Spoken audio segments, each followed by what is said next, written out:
The express is a long, heavy train. Gordon usually pulls it, but only as far as the other railway.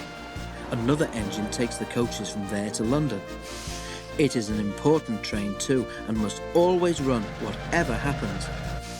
If Gordon is ill or busy somewhere else, James or Henry have the chance to pull it. They try their best and do it well. Too well, perhaps, because sometimes the importance of the occasion goes to their smoke boxes and makes them boastful. One day, Henry was feeling pleased with himself. He had run the express to time, and the Fat Controller had congratulated him. "I don't know what the Fat Controller would do without me," he said importantly in the shed that evening. "Have a care," warned Douglas. "Too much puff about yourself, and you'll maybe run out of puff one day." "Pooh," scoffed Henry. "I pulled 2 trains and a failed diesel once, and the Fat Controller said I was an enterprising engine." "Aye, I mind it well," agreed Donald. "I took the goods train on, you recall, but Dougie is right. Puff goes before a fail." The Scottish twins were wasting their own puff, of course, because Henry took no notice whatsoever. A little later, the railway had to begin using a new sort of coal. It was dusty and burned with clouds of thick black smoke. The Fat Controller was cross, and the engines didn't like it either. "Filthy rubbish," they grumbled. The new coal made more ash too. Before long, all the engines began to have pains in their smoke boxes. Hot ash collected there and gave them the most awful indigestion. One evening, Henry felt dreadful when he got back to the shed.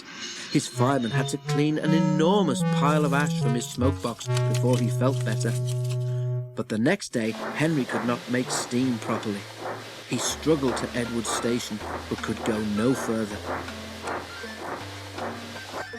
Douglas was there. "I can't breathe," Henry wheezed. "Out a puff, are you?" asked Douglas. "Then I say we didn't warn you." Henry couldn't answer. Douglas took his train for him. The fireman cleared away more ashes, but when he tried to close Henry's smoke box door, it did not make the airtight fit that it should have done. "Those hot ashes have bent your smoke box door," he said. "Air is coming in so that you can't breathe properly through your fire. But I know how we could cure that." He filled a bucket with water. Then he fetched all the old newspapers he could find from the station bookstall. The driver helped him tear them into strips, which they soaked in the water.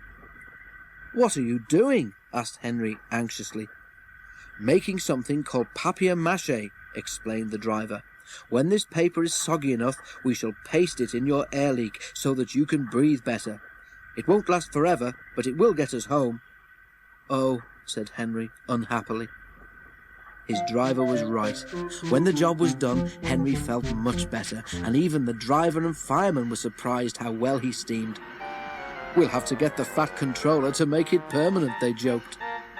Henry went very carefully and reached the shed without mishap. His story was there before him, of course. Donald and Douglas didn't say anything, but now and then made sort of breathless, puffing noises.